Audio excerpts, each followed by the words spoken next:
지금이 2시 10분이네요. 총장님 30분이나 40분 사이에 조금 시간을 아낀다고 아끼는데 많이 왔네요. 잠깐 제가 소개를 올리겠습니다. 예. 저 유성에 있는 그러나 한국의 침례교 신학대학교 총장을 2년임 하시고 그리고도 또 2년간을 재임하신 총장님은 여러분 아시나 모르겠어. 내가 강의를 가면은 대학교에서 교수급으로 겨우 쳐줘가지고 60만 원 줍니다. 이 총장님급이면은 200에서 400이에요. 이게 공짜로, 아이고, 죄송합니다. 그게 이제 스승님이니까 48년 됐어요.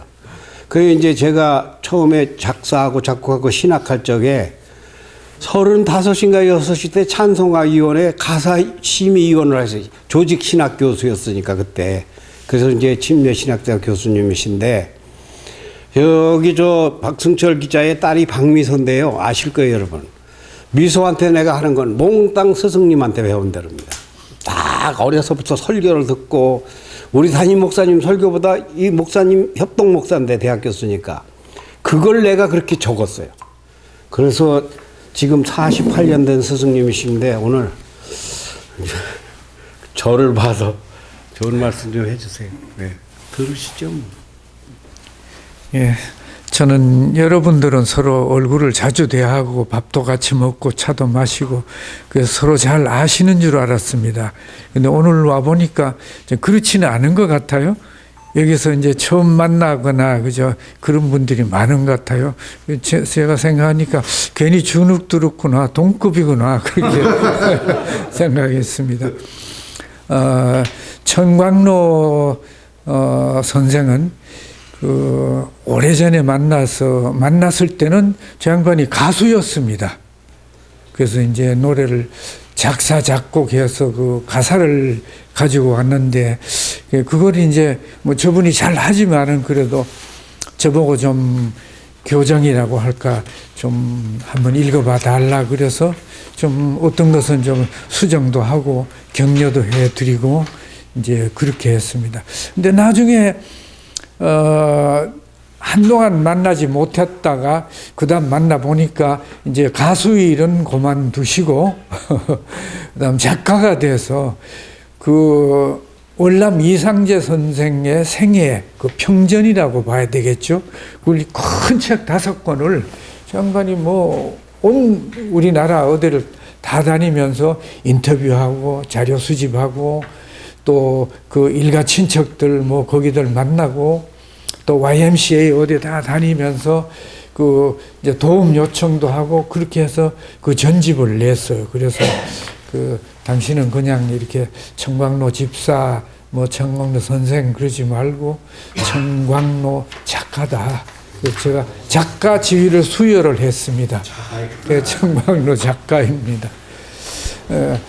제가 이제 그 어디 강의를 들으러 가보기도 하고 또 가서 강의를 한 적도 있습니다. 이런 모임에서요. 교회에서. 그런데 교회에서 하는 강의는 대개 1시간 뭐 30분 이래도 그냥 한 10분 늦게 시작하고 또 이런저런 순서가 많아서 길고 그러면 그저 인사만 하고 그냥 끝나는 게 이제 대부분이었습니다. 오늘 또 좀 이제 그럴 것 같은데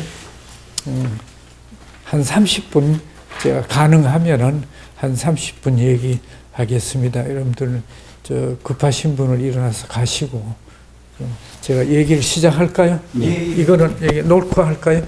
들고 하셔도. 예. 그럼 저 앉아서 놓고 앉아서 앉아서 하세요. 앉아서 할까요? 예, 예. 예. 그 여기다 놓으시고. 예. 예. 이렇게 놓으시고. 강의 시작하니까 박수 쳐야죠. 예.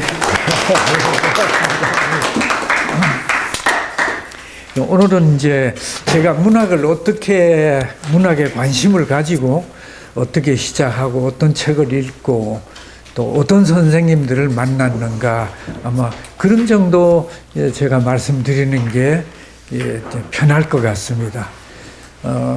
제가 중학교에 다닐 때 갑자기 저희 집안이 어려워져서 학교에 가면은 월사금 가져오라 돌려보내고 그랬습니다. 제가 저희 고향은 경상북도 경주고 또 교육받고 자라난 곳은 같은 경상북도 영주입니다.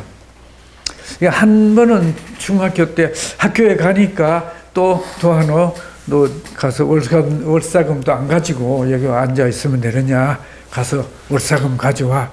집엔 아무도 없는데, 그러니까 나와가지고 여기저기 다니는데, 어떤 사람이 그 리어카에다가 뭘 잔뜩 싣고, 그 부인은 뒤에서 밀고, 이분은 이제 앞에서 리어카를 끌고 가는데, 그 뒤가 무거우니까 막 매달려가지고 두 다리가 다 공중에 떠 있어요.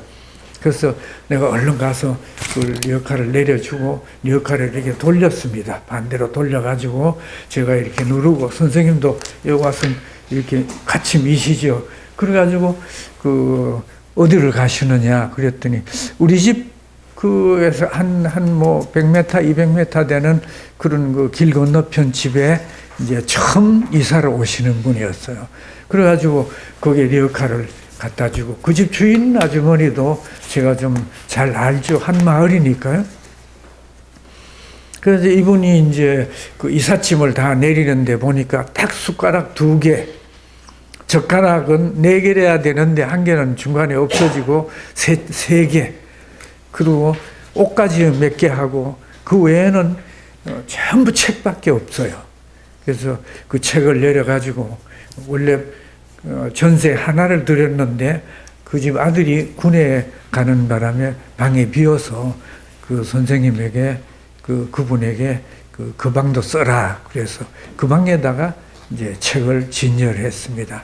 다 진열하고 그 집에서 이제 점심을 차려줘서 먹고, 근데 이제 그분이 나를 보고 그게 넌 학생 같은데 왜 학교 안 가고 길에 돌아다니고 있느냐, 이삿짐을 날라줘서 고맙다마는 왜 그러느냐. 그래서 내가 간단하게 얘기를 했습니다. 그래, 그러느냐, 학교가 그래도 그럴 수가 있느냐, 어떤 학교냐, 제가 경안중학교입니다. 그랬더니 깜짝 놀라셔요. 이분이 그 경안중학교의 국어 선생으로 오신 분이었어요.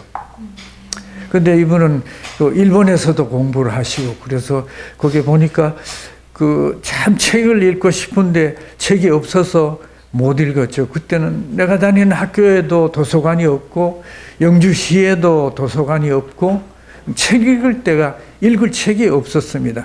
근데 그 선생님 책이 많아서, 선생님 제가 가끔 와서 책 읽어도 되겠습니까? 그랬더니 선생님이, 네가 책 읽는 걸 좋아하느냐? 여기 있는 책 너 마음대로 읽어라. 그리고 그게 이제 그 전축도 이렇게 돌려서 하는 전축이 하나 있었습니다.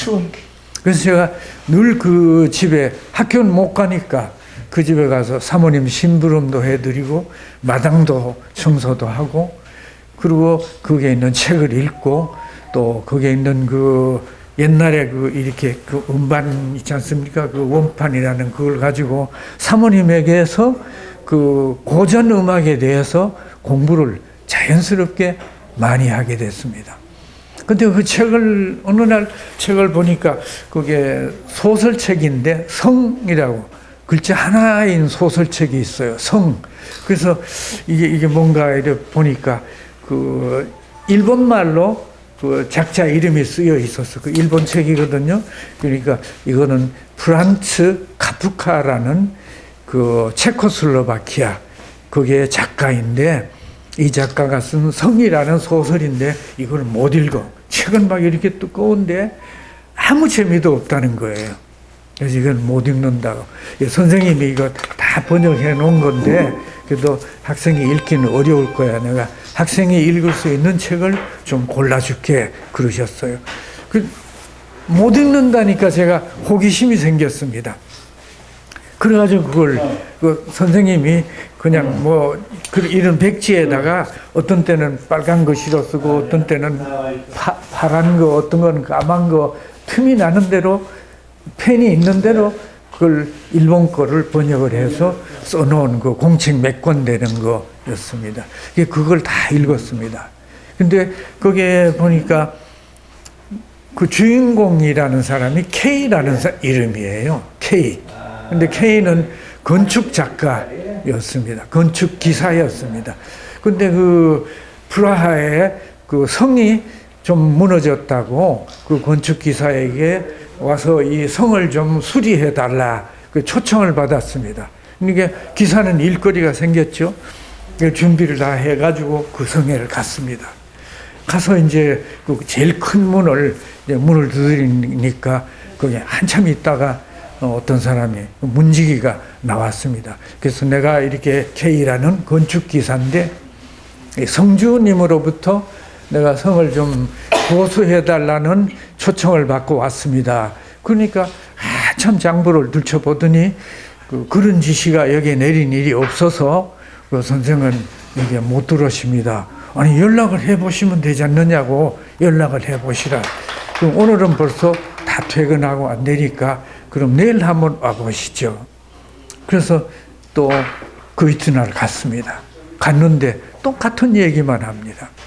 그래가지고 문이 하나뿐이 아니죠. 동서남북에 있죠. 그 다음에 이제 서쪽문에 가고 남쪽문에 가고 북쪽문에 가고 항의를 하고 초청장 온 걸 보여주고 아무리 해도 그 성에 들어갈 수가 없습니다. 그래서 나중에는 뇌물을 주고 좀 성 안으로 들어가 볼까 그 생각도 하고 또 밤에 거기에 줄사다리를 놔가지고 그 성을 그냥 넘어가려고 그렇게도 노력을 해보고 그래도 성에 못 들어갔습니다. 근데 제가 체코를 몇 번을 갔었는데 그 카프카가 살고 있던 그 동네가 바로 그 체코 시내에서 까릴이라는 그 유명한 다리가 있습니다. 그 다리가 한 600-700m 되죠. 그 다리를 건너서 보면 앞에 언덕이 있는데 그 언덕 위에 옛날 성터가 있고 그 언덕 위에 이렇게 다 성이고 귀족들이 사는 데고 지금의 그 프라하 시는 그냥 서민들이 보호도 못 받고 그냥 살고 있는 그런 마을이었습니다. 그래서 거기에 가보니까 이쪽에는 여기는 옛날에 카프카가 살고 있던 여기 집입니다. 그리고 카프카가 자주 가서 늘 글 쓰던 그런 카페입니다. 근데 카프카는 몸이 뚱뚱하고 한평생 아무런 직장이 없고 벌이도 없고 그러니까 그 카페에 가가지고 하루 종일 앉아서 뭐 글을 쓰는데 그 글이라는 것이 뭔가 좀 격식을 알고 뭐 글을 써야 되는데 뭐 말도 안 되는 거 그런 걸 쓰고 읽어보라고 해도 읽어보면 아무 재미도 없고 성 같은 그런 얘기죠. 그러니까 아무도 생전에 그 글을 실어준 사람도 없고 읽어주는 사람도 없고 환영도 받지 못하고 자기도 결국은 그 성 안 사람이 성에서 살았지만은 그 성 안에 시민이 되지 못했습니다. 결국은 K는 그 성에 들어가지 못했습니다. 그런데 그 소설이 우리가 지금 이렇게 번역하면 한 9포인트나 그런 것으로 이만큼 두꺼운 몇백 페이지 되는 그런 그 소설이었는데 그게는 이야기가 그냥 성에 들어가려고 하다가 못 갔다 결국은 K는 성에 못 들어갔다. 그걸로 소설이 끝나요. 참 무미건조하죠. 그래도 나는 내일 들어가게 되나 요 다음 페이지에 들어가게 되나 그래가지고 막 가슴을 졸이면서 끝까지 읽었는데 다 읽고는 그냥 책을 탁 그냥 내려놨습니다. 결국 못 들어갔구나. 그래서 그 다음에 그 사모님이 저에게 이 페스트라는 소설을 읽어봤느냐? 못 읽었습니다. 그 누가 쓴 소설인데요. 이거는 저 프랑스의 노벨 문학상도 받은 알베르 까뮈라는 그런 작가가 쓴 소설인데 이거는 길지도 않고 이거는 결말이 좋으니까 학생이 읽기에 좋은 책이야. 읽어봐. 그래서 그걸 제가 집에 가져가서 읽어도 되겠습니까? 집에 가져갈 필요 없고 여기서 이 가운데 방에 책방이니까 거기서 내가 저녁 만들어 줄 터이니까 거기서 밤새도록 읽든지 거기서 읽어. 그래가지고 그 페스트를 하루 저녁에 다 읽었습니다. 그게 그 내용은 보니까 그 옛날에 프랑스가 알제리아를 통치했지 않습니까? 일본이 우리나라 침공해서 나라 빼앗듯이 그럴 때 그 오랑이라는 바닷가 도시에서 그 병원을 하고 있는 의사 그 류라는 사람이 있었습니다. 이 사람이 아침에 출근을 하는데 그 복도에 들어가는데 보니까 쥐가 큰 쥐들이 나타나서 비실비실하다가 쓰러지고 겨우 도망을 가고 그러거든요. 그래서 이 의사는 직감했습니다. 아니 저게 쥐가 저러는 걸 보니까 패스트가 우리 이 오랑시에 들어온 거 아니야. 그렇게 해가지고 보니까 결국은 사람들이 오는데 다 패스트 병에 걸려가지고 오는 사람들이었습니다. 그래서 그걸 치료하고 시의회에 가서 그 사실을 보고하고 시의회에서 대책위원회도 구성하고 아주 죽기 일보 직전까지 그 패스트를 퇴치하기 위해서 노력했습니다. 그런데 한편 그 성에는 그 랑베르라는 신문 기자가 뭘 취재하기 위해서 그 성에 들어왔습니다. 그런데 패스트가 발생하니까 그냥 사이렌이 울리고 성문을 다 닫아라. 그러고는 그 성에 들어와 있던 사람은 아무도 밖으로 못 나갑니다. 그러니까 이 기자는, 여기도 기자하신 분이 있죠. 기자는 바쁘잖아요. 요즘 같으면 이게 휴대폰으로 보내지만은 그때는 이제 원고를 신문사에 가서 쓰든지 아니면 쓴 원고를 가져가든지 어떻게 전달을 해야 되는데 그게 안 되니까 얼마나 갑갑하겠습니까? 그 패스트 현황을 막 다 조사하고 성문은 어떻게 지키고 대책위원회 어떻게 했다. 그러니까 성문에 가서 그 문지기에게 가가지고 그 얘기를 해도 문지기는 여기는 절대 아무도 들어가지도 못하고 나오지도 못합니다. 의사분이 혹시 치료 목적으로 들어온다 그러면 그때는 성문 열 수 있지만은 절대 아무도 못 나갑니다. 그래서 나는 신문 기자요. 이 원고를 오늘까지 신문에다 내야 내일 신문이 납니다. 그래도 안 된다고. 그래서 거기도 또 다른 문으로 갔죠. 다른 문으로 갔죠. 아무리 가도 안 돼요. 그 나중에는 거기도 뇌물도 통하지 않고 그러니까 또 역시 이제 성을 어떻게 땅굴을 파든지 성을 어떻게 도성을 해서 그리로 넘어가든지 그럴 계획까지 세웠는데 그것도 안 됐습니다. 그런데 오랑 도시에는 그 패스트가 창궐해가지고 주민들의 반 이상이 었습니다. 어디든지 시체고.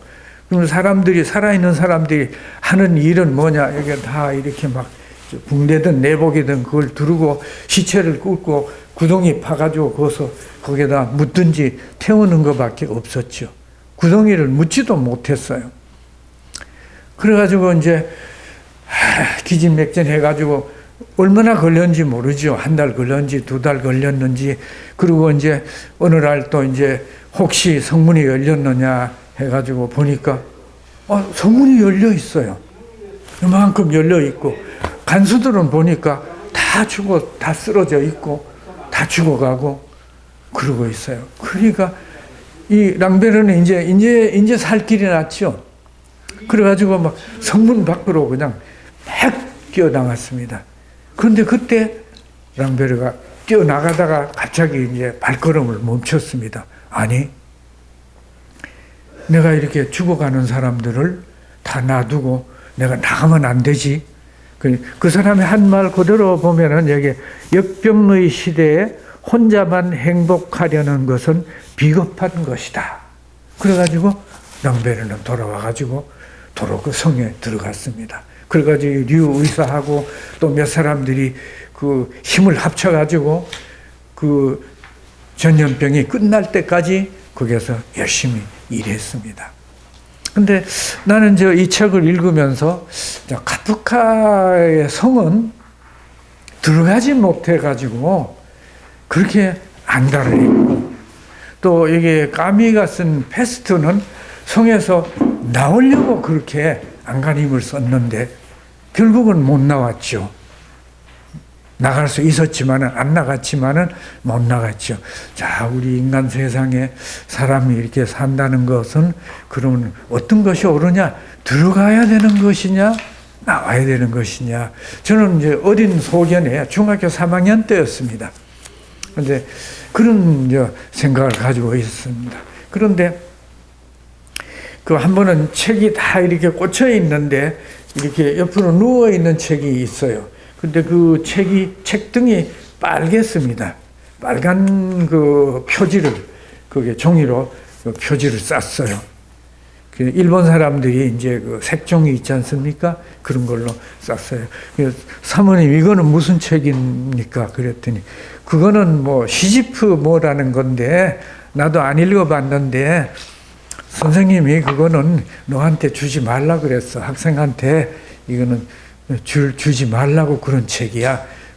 그래도 책인데 선생님이 이것도 다 번역하신 거냐고. 아니라고. 그거는 원래 우리나라 서울대학교 이휘영인가 뭐 하는 그 프랑스어 그 교수가 그걸 번역한 책이란다. 그래서 그걸 내가 사모님 몰래 이래가지고 그쪽 방에 가져가서 그걸 읽었어요. 길지 않았어요. 그 책은 빨리 읽었습니다. 그 시지프라는 그 인물은 반신반인이었는데 이 사람이 그 신들의 그 비밀을 그 누설했다고 그런 죄로, 이게 신화입니다. 그런 죄로 이제 지옥에 끌려가 가지고 지옥에서 그게 바위를 언덕 위로 굴러 올리는 그 형벌을 받았습니다. 형기는 영원입니다. 그래서 그쪽 살짝 끌어올리면 뒤쪽으로 내려가고 또 끌어올리면 또 이쪽으로 내려오고 그걸 하는데 이 사람이 이 시지프가 그걸 계속 생각하다가 그게 세상의 일이 하나 생각이 났어요. 자기가 죽기 전에 자기 아내에게 유언을 하나 했는데 그는 나는 이 세상에서 보잘것없이 산 사람이니까 못된 짓만 하고 산 사람이니까 내가 죽으면은 나를 화장하든지 매장하든지 그러지 말고 저기 광장에 거기다 그냥 내 던져버려라. 그러면 까마귀들이 와서 내 눈부터 파먹고 나를 뜯어먹을 것이다. 그리고 이 사람은 시집부는 죽었어요. 근데 죽어서 그걸 보니까 소문을 들으니까 자기 아내가 정말 자기를 거기에다 광장에다 내 던지고 까마귀들이 와서 자기 시체를 다 뜯어먹었다는 거예요. 그러니까 너무나 그냥 분하고 배신감이 생겼습니다. 그래가지고 그 플루토는 그 이제 지옥을 다스리는 그 신화 속의 그 신이죠. 그래서 플루토에게 가서 그 사정을 얘기했습니다. 그러니까 플루토가 보니까 그 시지프의 분노가 하늘을 찌를 듯 하거든요. 이런 놈을 세상에 내보내면 세상이 좀 소란해지겠다. 너 나가서 그걸 하고 와. 너 아내에게 복수를 하고 오너라. 내가 허락하는데 정해진 기간까지 네가 들어와야 된다. 그런데 그래서 이제 시지프가 돌아왔습니다. 오랑 도시에 돌아왔는데 오랑은 저 아프리카 저 북쪽에 있죠. 그 북쪽에 있는 도시인데 거기는 바닷물은 따뜻하고 아름다운 여자들도 많고 음식도 좋고 그 뜨겁고 고생스러운 지옥에 가서 또 그 노역을 어떻게 하겠습니까? 그러니까 그런 거 다 잊어버리고 계속 이제 오랑에서 그냥 방탕한 생활을 했습니다. 그러다가 나중에는 플루토가 문득 시지프를 내가 세상에 잠시 허락해 줬는데 이 녀석이 돌아왔느냐? 안 돌아왔다. 그러니까 이제 시지프를 잡아오게 해가지고 저승사자들이 나와서 잡아갔습니다. 근데 신화는 갈래가 여러 개거든요. 그 시지프를 데려와가지고 또 거기에다 돌바위 굴려 올리는 걸 시켰다는 그런 신화도 있고 또 이 시지프를 옛날에 프로메데우스가 묶여가지고 있고 그게 그 독수리들이 와가지고 그날 종일 살을 뜯어먹고 이게 막 눈을 빼먹고 그렇게 하는 그런 그 형벌을 받은 그 바위가 있습니다. 근데 그 바위에다가 시지프를 묶어놨다. 그러면 하루 종일 그 새들이 와가지고 그렇게 하면 그 얼마나 고통스럽습니까? 그럼 죽어서 끝나는 게 아니라 밤에 또 다 회복이 돼가지고 그 이튿날 또 그 고통을 당하는 거예요. 시집부는 그런 고통을 당했다. 그 신화는 여러 갈래지만은 여기 그 가면은 그 중에서 그냥 바위를 계속 굴려 올렸다는 이제 그것만 얘기를 했습니다. 그래서 저는 이런 것을 보면서 이 세상에는 어떤 성에 들어가든지 성에 들어가려고 이건 좋은 노력이죠. K같이 그렇게 하든지 아니면은 성 안에서 어떻게 하든지 그 성을 벗어나서 자기 생명을 부지하려고 하든지 다 그것이 우리 인간이 사는 방식이다. 그러니까 이런 방식이든 저런 방식이든 결국은 이 시지프스와 같이 결말은 이거밖에는 없다. 그런 생각을 제가 어릴 때 그랬습니다. 그래서 그때 우리 집안은 아버지는 초등학교 때 돌아가시고 동생은 뭐 그냥 서울로 도망가가지고 청량리 경동시장, 약재시장 거기에 깡패가 되고 그랬습니다. 어머니는 이제 생활이 갑자기 어려워지니까 대구 경산 자인에 있는 그 친정으로 가서 뭐라도 좀 얻어오고 이렇게 뭘 할까 그래가지고 가셨는데 뭐 2달, 3달이라도 안 오시고 그럴 때였습니다. 근데 우리나라에는 6.25 이후에 말라리아가 창궐하니까 미국에는 화이자 회사에다가 그 말라리아 약 키니네라는 걸 대량으로 주문을 했습니다. 그래가지고 그걸 요만한 그 유리병에다가 그걸 넣어서 각 가정에 한 병씩을 다 줬습니다. 금계랍이라 그랬습니다. 그거 노랗고 황금빛 색깔이 났거든요. 금계랍이라 그랬습니다. 예. 그래가지고 사람들이 그걸 먹고 많이 자살했습니다. 그래서 우리 집에도 그게 있었는데 나도 한 번도 안 먹어봤거든요. 그래서 내가 이걸 먹고 나도 이게 죽어야 되겠다. 먹을 것도 없어요. 집에 뭐 불도 못 놓고 제가 이게 눈물샘이 그냥 터졌는지 여기가 막혔는지 그래가지고 좀 하면 눈물이 자꾸 이렇게 고여서 닦아야 돼요.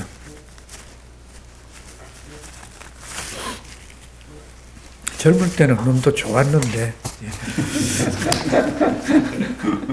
그래가지고 한 번은 그 금계랍을 한 병을 가지고 영주에 그 철탄산이라는 산 오리나무 숲이 거기에 아주 무성하고 골짜기에는 막 맑은 물이 사철 막 흘러내리는 그런 산입니다.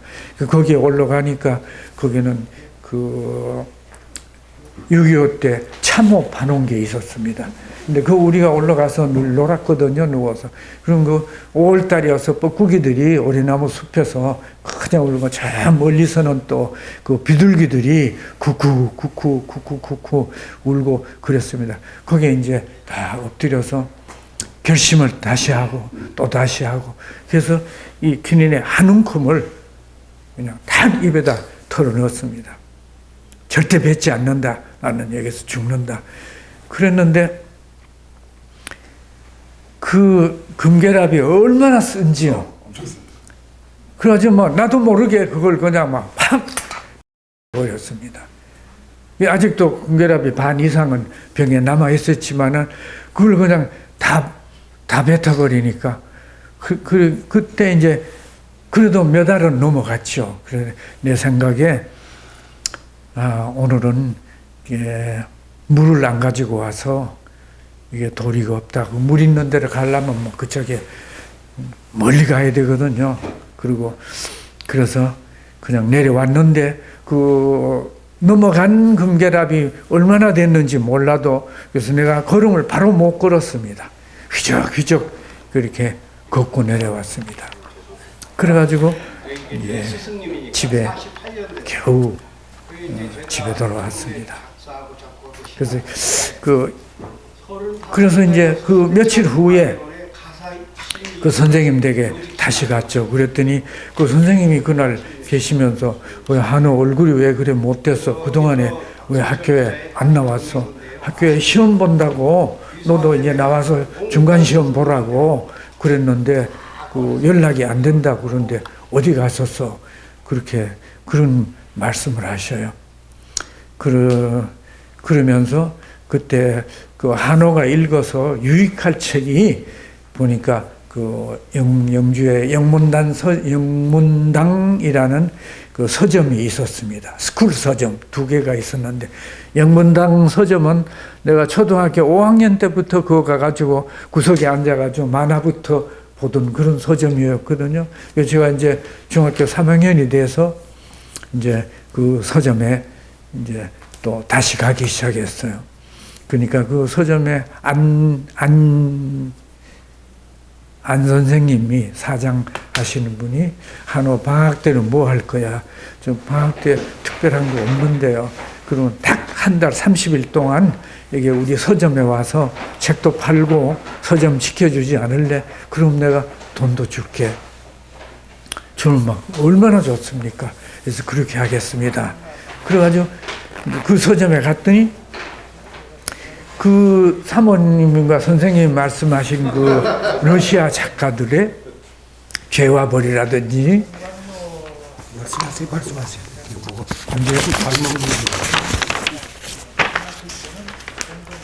그런 책들이 다 많이 있었어요. 그래서 그 책을 읽는데, 예, 그 러시아 작가들의 책은 재미있고, 또 그다음에 그 앞에 책 앞에는 저 작가 서문이 있지 않습니까?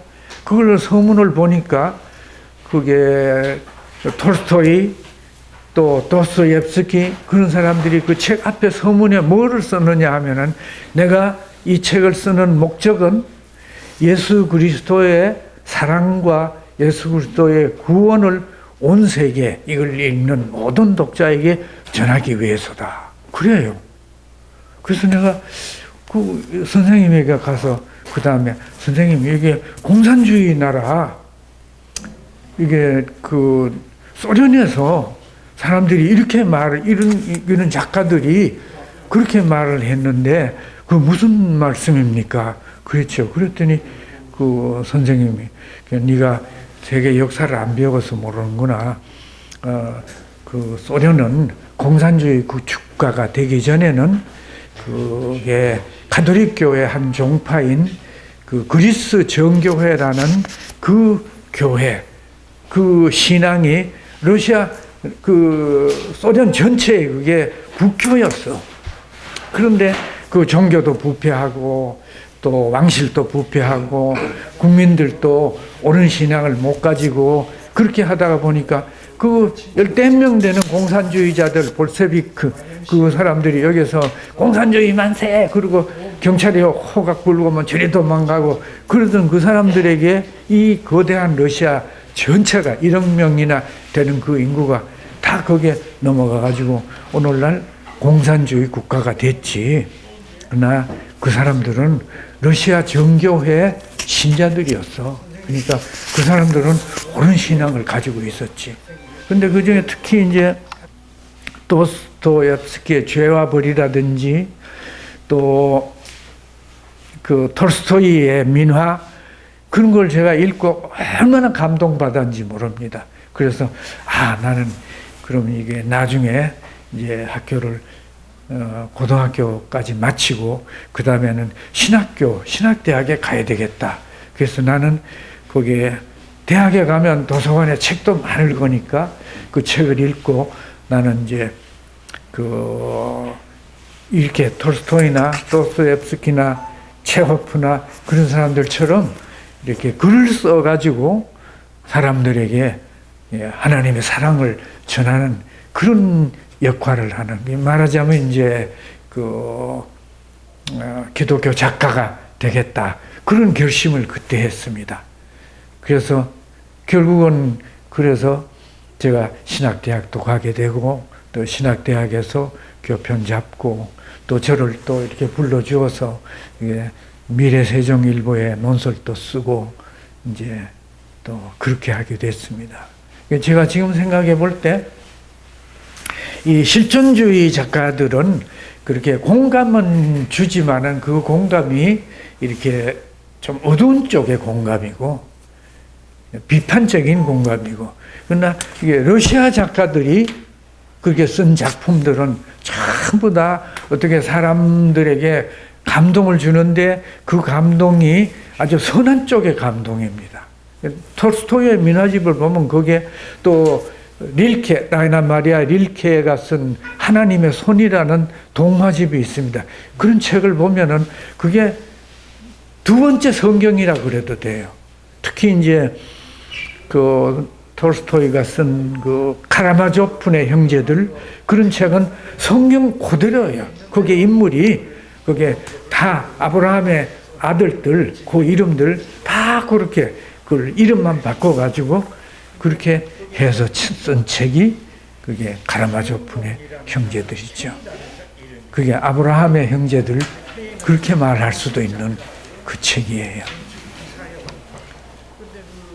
그래서 이게 글방 또 이런 데서 우리가 글을 쓰고 글을 읽는다 그럴 때 꼭 종교적인 것에 얽매여서는 안 되죠. 어떤 종교, 불교든 기독교든 뭐 유교든 거기에 상관없이 우리가 어떤 그 선한 의지를 가지고 이제 글을 쓰면은 그게 다른 사람에게 감동을 주고 공감을 얻을 수가 있죠.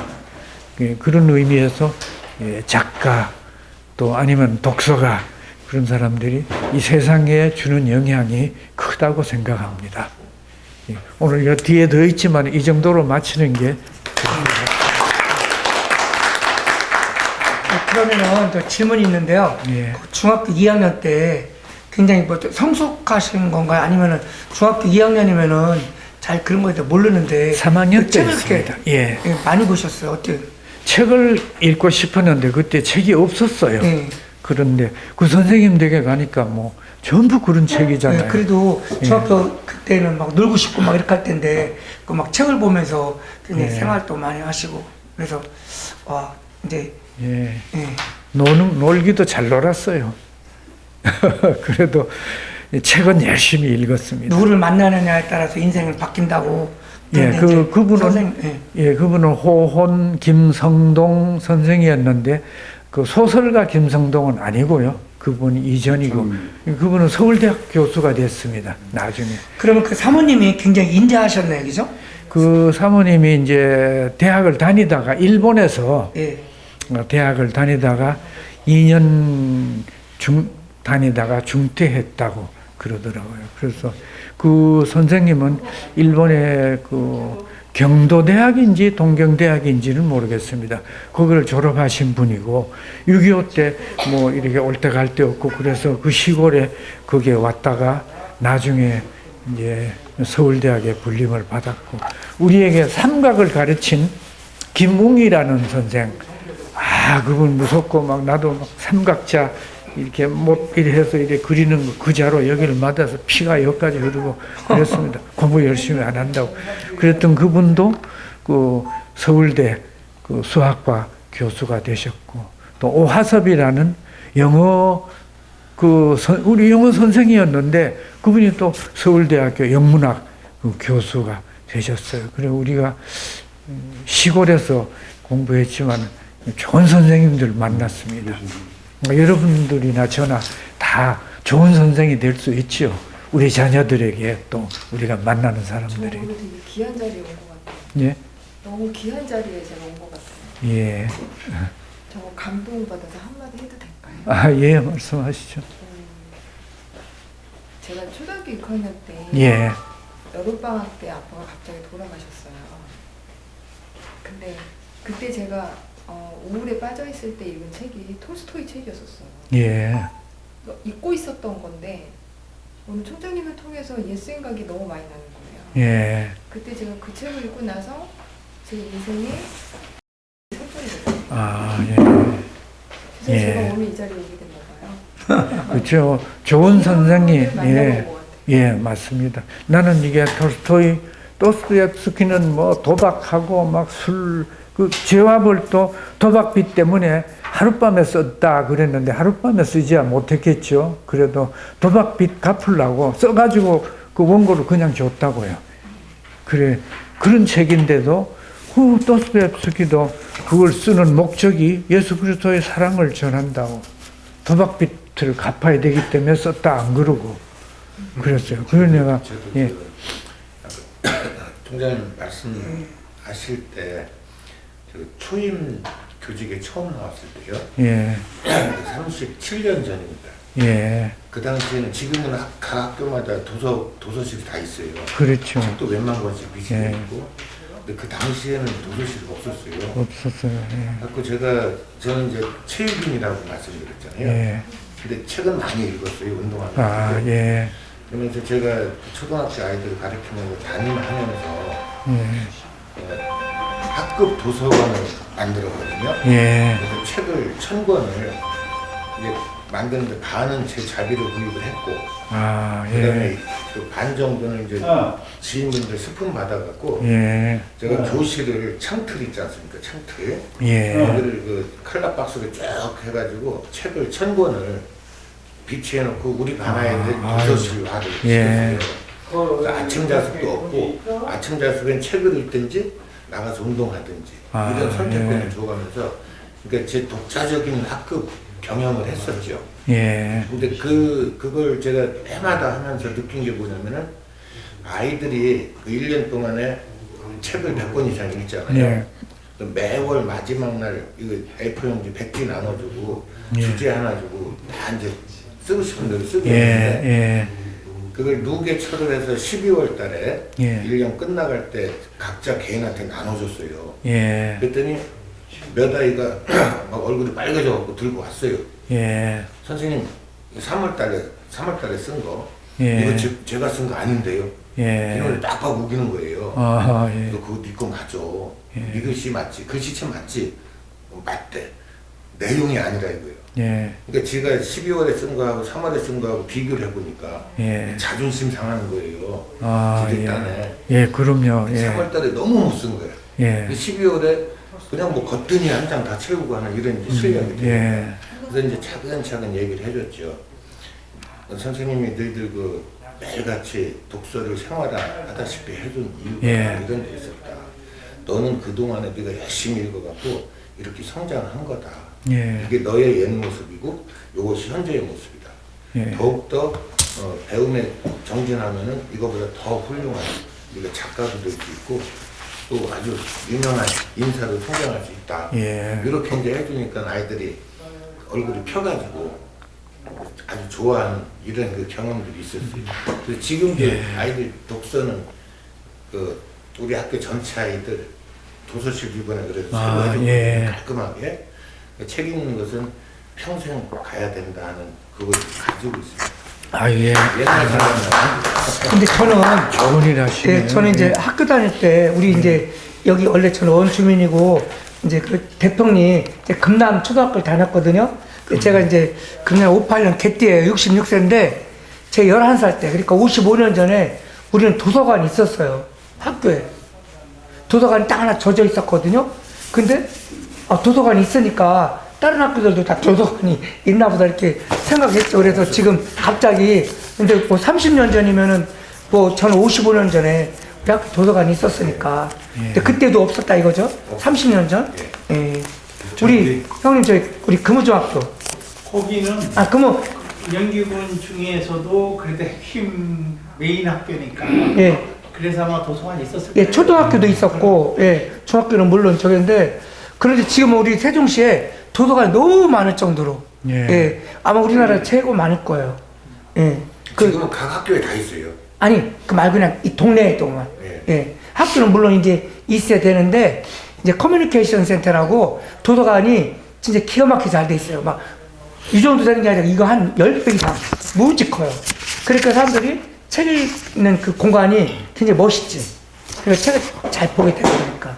자, 우리 좀 하고 셋이니까 네.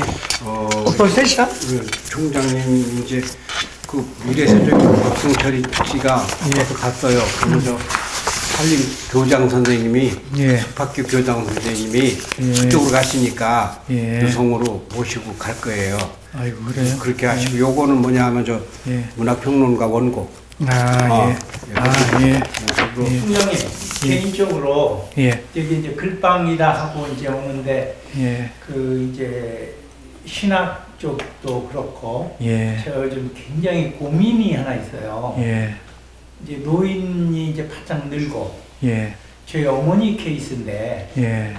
어머니가 이제 91세 예. 그래도 좀 건강하게 좀 사셨다가 예. 그냥 살짝 넘어져가지고 예. 골반 다치지 않고 아, 이 허리 쪽에 이제 다쳤어요. 예.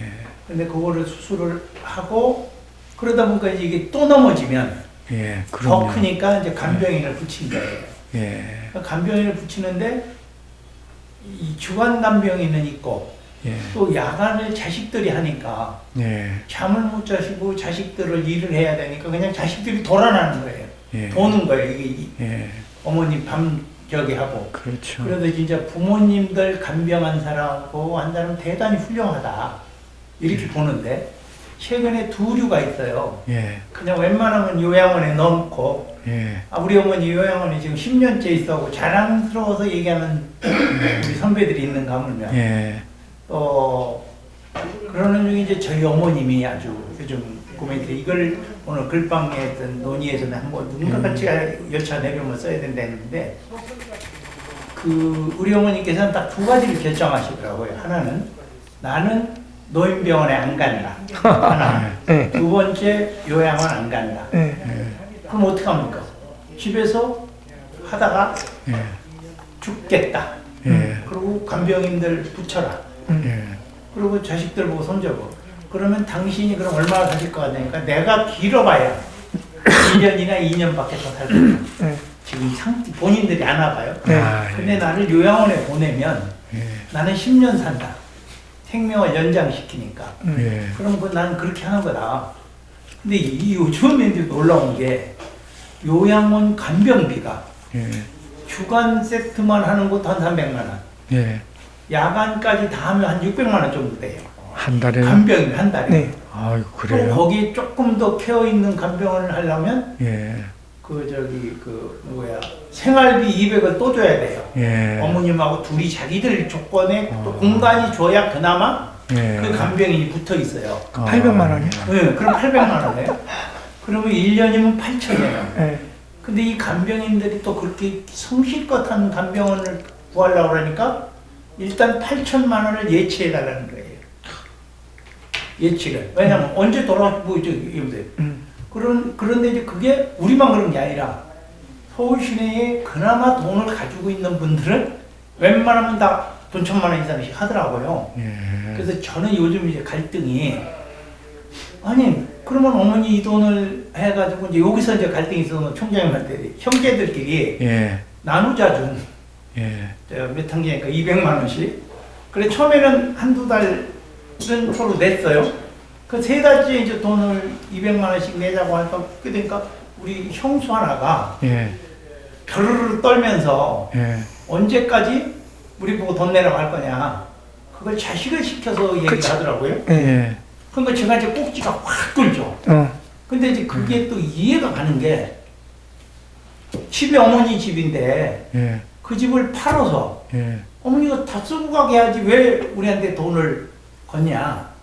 그러면 이제 누가 매달 1,000만 원씩 현찰을 갖고 있는 집들이 웬만하면 없거든요. 네. 근데 우리 어머니 그 집이 지금도 간병인 내 돈 내가 쓰고 내가 빨리 죽어주는 게 너희들한테 가족들한테 원하는 거지. 요양원에 붙어서 그 경비 조금만. 근데 우리 어머니는 혜택이 안 돼요.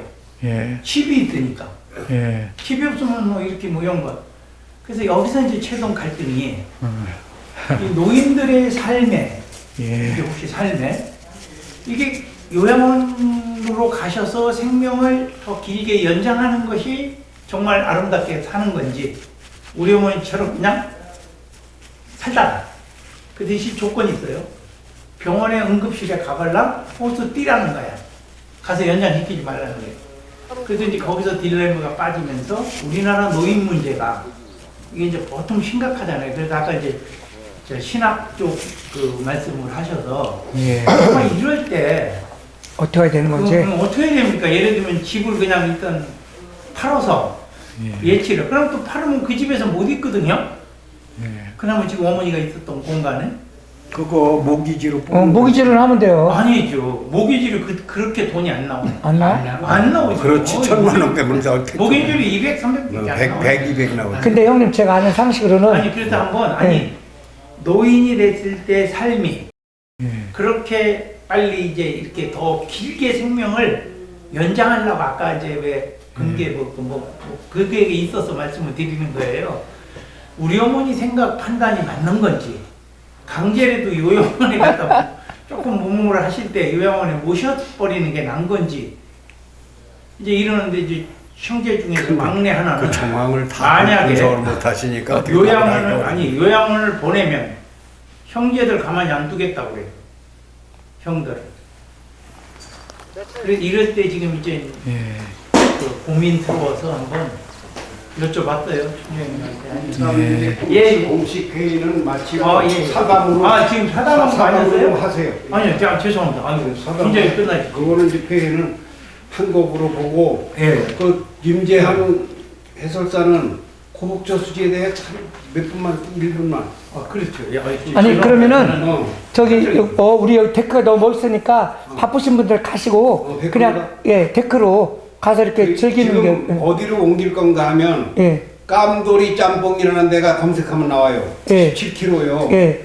거기에서 거기 짬뽕, 우동, 뭐 짜장 뭐 다 있으니까 예. 거기서 이제 저녁 겸 간식 겸 거기 갔다가 예. 우리 집 옆에 저기 그 카페에서 거기서 헤어질 거예요. 그래요. 그러니까 총장님도 깜돌이 짬뽕 한번 가보시든가. 나는 가야 돼요.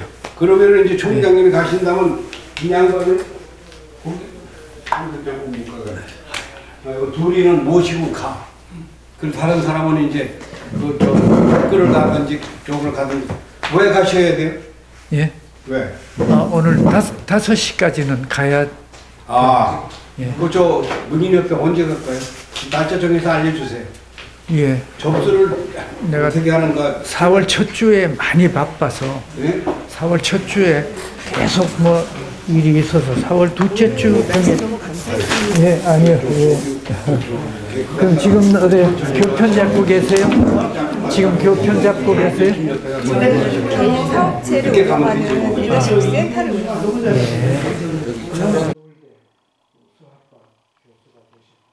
오하섭이라는 영어 우리 영어 선생이었는데